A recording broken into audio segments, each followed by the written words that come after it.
నమస్కారం. సంక్రాంతి సంబరాల్లో మొదటి రోజు భోగి. ఈరోజు పిల్లలకు భోగిపళ్ళు పోయడం ఒక అందమైన సాంప్రదాయం. అసలిది ఎందుకు చేస్తారో తెలుసుకుందాం. ఎవరికి పోస్తారు? 5 ఏళ్ల లోపు పిల్లలకు ఈ పళ్లను పోస్తారు. ఏమిటివి? రేగుపళ్ళు, చెరుకుగడలు, చిల్లర నాణాలు మరియు అక్షతలు కలిపి పిల్లల తలమీద నుండి పోస్తారు. 1. దృష్టిదోషం. పిల్లల మీద ఉన్న చెడు దృష్టి, ఈవిలాయ్ తొలగిపోవాలని. 2. ఆరోగ్యం. రేగుపళ్లను సూర్యఫలం అంటారు.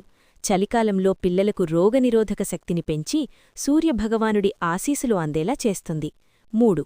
ఆధ్యాత్మికం. తలమీద పోయడం వల్ల బ్రహ్మరంధ్రం ఉత్తేజితమై పిల్లలు మేధావులుగా ఎదుగుతారని నమ్మకం. భోగిపళ్ళు కేవలం ఒక వేడుక మాత్రమే కాదు, మన పిల్లల ఆరోగ్యం మరియు శ్రేయస్సు కోసం పెద్దలు ఇచ్చే గొప్ప దీవెన. అందరికీ భోగి పండుగ శుభాకాంక్షలు.